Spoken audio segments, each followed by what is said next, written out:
ലാ ലീഗയിൽ ബാഴ്സലോണയ്ക്കാണ് ഇത്തവണ ചാമ്പ്യൻഷിപ്പ് കിട്ടാൻ പോകുന്നുള്ള രീതിയിലാണ് നമ്മൾ വിചാരിക്കുന്നത്. എന്നാൽ റയൽ മാഡ്രിഡ് സാധ്യതയില്ല എന്ന് പറയാനും പറ്റില്ല. ഇപ്പോഴത്തെ ഒരു അവസ്ഥയിൽ ഇനിയിപ്പം 7 കളികളും കൂടിയുണ്ട്.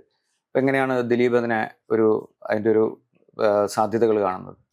ബാഴ്സലോണയുടെ ടൈറ്റിലാണ് എന്താ വെച്ചാൽ അവർക്ക് ഇപ്പൊ മറ്റേ ചാമ്പ്യൻസ് ലീഗിന്റെ ഡിസ്ട്രാക്ഷൻ രണ്ടുപേർക്കും ഇല്ല.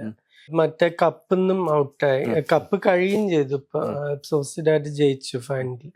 പക്ഷെ യമാലിന്റെ ഇല്ലാത്തത് അതൊരു വലിയൊരു നഷ്ടം തന്നെ. എന്താ വെച്ചാൽ നമ്മൾ നേരത്തെ ഈ റയൻ ചെക്കി, മൈക്കിൾ ഒളീസ് ഇങ്ങനത്തെ കളിക്കാരുടെ കാര്യം പറഞ്ഞാൽ ഇവരാണ് ഒരു ടൈറ്റ് ആയിട്ടുള്ള ഒരു കളി മാറ്റണ കളിക്കാർ. ഇപ്പൊ ബാഴ്സലോണയ്ക്കെതിരെ മിക്ക ടീമുകളും ഡിഫെൻഡ് ചെയ്യാനാണ് വരിക. റയൽ ഒഴിച്ച് ഒരുവിധം എല്ലാ ടീമും ജസ്റ്റ് ഡിഫെൻഡ് ചെയ്യാൻ വരുന്ന ടീംസാണ്, പ്രത്യേകിച്ച് ലാ ലീഗയിൽ. അപ്പൊ അങ്ങനത്തെ ഒരു കളി ശരിക്കും തുറക്കേണ്ട കീ യമാലാണ്. അപ്പൊ അത് ഇനിയിപ്പോ വേൾഡ് കപ്പിന് മുമ്പ് തിരിച്ചു വരാനേ സമയമുള്ളൂ. ലീഗിൽ ഇനി കളിക്കും തോന്നുന്നില്ല. അപ്പൊ അതൊരു വലിയൊരു നഷ്ടം തന്നെയാണ്. പിന്നെന്താ വെച്ചാൽ ബാക്കി ടീമുകളൊക്കെ ഒരുവിധം കളി നിർത്തിയ പോലെ. ഇപ്പൊ അത്ലറ്റിക്കോ ഇപ്പൊ അടുപ്പിച്ച് 4 കളിയൊറ്റായി തോൽക്കും. അവരുടെ മുഴുവൻ ശ്രദ്ധയും ചാമ്പ്യൻസ് ലീഗിലാണ്. പക്ഷെ അവർക്ക് 4ാം സ്ഥാനം ഉറപ്പായി. ഇനിയിപ്പോ ഒന്നും നോക്കാൻ അടുത്ത സീസണിലത്തെ ചാമ്പ്യൻസ് ലീഗ് കയറുന്ന ഉറപ്പാണ്. ഇനിയിപ്പോ ഈ സീസണിലത്തെ ചാമ്പ്യൻസ് ലീഗ് എത്ര എത്താൻ പറ്റും നോക്കുക. പിന്നെ റയലിന്റെ ഓരോ കളിയും നമ്മൾ കാണുമ്പോ എന്താണ് ഇവിടുത്തെ പ്ലാൻ ആർക്കും അറിയില്ല. ഓരോ കളി ഓരോ പോലെയാണ്. എത്ര പറഞ്ഞാലും ആൾക്കാർക്ക് മനസ്സിലാവില്ല. ഈ ന്യൂ മാനേജർ ബൗൺസ് എന്ന് പറഞ്ഞൊരു കാര്യമുണ്ട്. പാബ്ലോ ആദ്യത്തെ കുറച്ച് കളി നല്ല രീതിയിൽ ജയിച്ചപ്പോ എല്ലാവരും പറഞ്ഞു ഇയാൾ അടുത്ത മാനേജർ ആക്കണം. ഇപ്പൊ ആദ്യം താഴോട്ട് പോയി. ഇപ്പൊ ചോദ്യങ്ങൾ ആര് വരുന്നാണ്. ആബലോ നിക്കണം എന്നുള്ള ആ ചർച്ച നിന്ന് കഴിഞ്ഞു. ഇനി പകരം ആര് വരുന്നുള്ള ചർച്ച തുടങ്ങി കഴിഞ്ഞു. ഈ യമാലിനെ പറ്റി പറയുമ്പോഴേ ഇപ്പൊ നമ്മളിപ്പം വേൾഡ് കപ്പിന് മുമ്പ് കൂടെ സംസാരിക്കുന്ന സമയത്ത് ഇപ്പോൾ ഉള്ള ഏറ്റവും ഒരു യങ്സ്റ്റർ പ്ലെയർ എന്നുള്ള രീതിയിൽ എന്തൊരു പ്ലേസ്മെന്റ് ആണ് ദിലീപ് കൊടുക്കുക? ആ ഒരു ഏജിൽ അങ്ങനത്തെ വേറെ ഒറ്റ കളിക്കാരനില്ല. ഇപ്പൊ 1 or 2 കളിയിൽ നന്നായി കളിക്കണം. ഇപ്പൊ 17 വയസ്സുകാരനായ റിയോൻ ഗമോവ ലിവർപൂളിന് 2-3 നല്ല കളികൾ കളിച്ചു. പക്ഷെ ഒരു സീസൺ, അതിപ്പോ യമാൽ ഒരു സീസൺ അല്ല, ഇപ്പൊ 3ാമത്തെ സീസണാണ് ഇങ്ങനെ പെർഫോം ചെയ്യുന്നത്. അപ്പൊ അതൊരു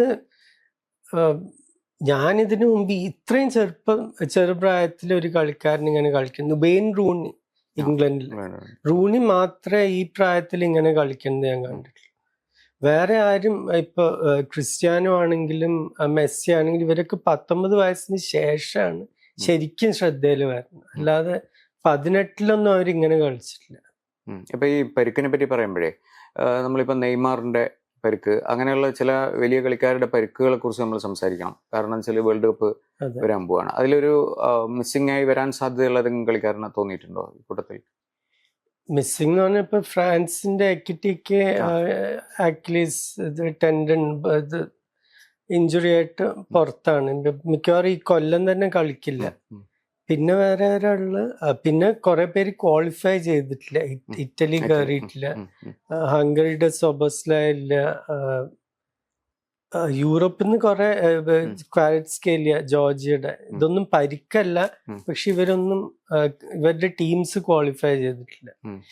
പരിക്കുകൾ ഇപ്പൊ ഇനി വരാൻ പോണ ഈ ഒരു മാസം അതാണ് നിർണായകമായ ഒരു മാസമാണ് ശരിക്കും. എന്താ വെച്ചാൽ ഏറ്റവും ഇന്റൻസിറ്റി ഉള്ള ലീഗ് മാച്ചസ്, പലരുടെയും ലീഗ് ടൈറ്റിൽ ഡിസൈഡഡ് ആയിട്ടില്ല. അപ്പൊ അതിന്റെ ആ കളികൾക്കൊരു വാശി ഉണ്ടാവും.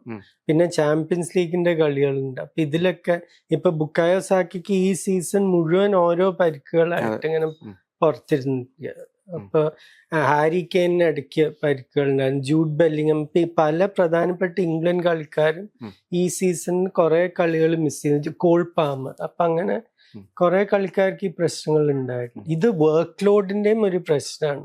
നമ്മൾ ആലോചിക്കാതെ കുറെ പുതിയ ടൂർണമെന്റ്സ് ഇങ്ങനെ ഷെഡ്യൂളിലേക്ക് കയറ്റുമ്പോ കളിക്കാരെ പറ്റി ആരും ചിന്തിക്കുന്നില്ല.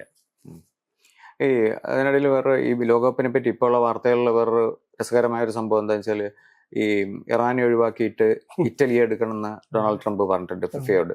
അതൊരു എന്തെങ്കിലും പോസിബിലിറ്റി അതിനകത്തുണ്ടോ, അല്ലെങ്കിൽ അങ്ങനെ ചെയ്യാൻ പറ്റുമോ? ഇറ്റലി എടുക്കണ അന്ന് ഒരു 10 European federation court of arbitration for sport പോകും. എന്തുകൊണ്ട് നിങ്ങൾ ഇറ്റലി എടുത്തു? ഞങ്ങളും ഞങ്ങളുടെ ഗ്രൂപ്പിൽ രണ്ടാമതായതാണ്, എന്തുകൊണ്ട് ഞങ്ങളുടെ പേര് കൊടുത്തില്ല എന്ന് പറഞ്ഞു. എന്തെങ്കിലും ഒരു നീതി വേണമല്ലോ. ഇത് എന്തെങ്കിലും ഒരു ലോജിക് ഇല്ലാതെ ഇപ്പൊ എന്ത് കണ്ടിട്ടാ നിങ്ങൾ ഇത് മറ്റേ ചെസ്സോ ടെന്നീസോ ഒന്നും അല്ല ഒരു വൈൽഡ് കാർഡ് കൊടുക്കുക. എന്തെങ്കിലും ഒരു ജസ്റ്റിഫിക്കേഷൻ വേണം. അപ്പൊ യൂറോപ്പിലത്തെ മിസ് ചെയ്ത എല്ലാ ടീംസിലും വെച്ച് ഏറ്റവും പോയിന്റ് നേടിയ ടീം ഏതാണെന്നോ അല്ലെങ്കിൽ ഏറ്റവും കളി ജയിച്ച ടീം ഏതാണ്, എന്തെങ്കിലും ഒരു ക്രൈറ്റീരിയ വേണം. പിന്നെ ഇപ്പൊ ഇറാൻ ഏഷ്യൻ ഫെഡറേഷനാണ്. അപ്പൊ ഒരു ഏഷ്യൻ രാജ്യങ്ങളും കേസ് കൊടുക്കും. ഇപ്പൊ UAE മിസ് ഔട്ട് ചെയ്ത ഒരു ടീം UAE കേസ് കൊടുക്കും, ഞങ്ങളാണ് ഇറാനിന് പകരം വരേണ്ടത്. AFCക്ക് കൊടുക്കേണ്ട സ്പോട്ടാണ് അത്, നിങ്ങൾ എങ്ങനെ ഒരു യൂറോപ്യൻ ടീമിന് കൊടുക്കുന്നു?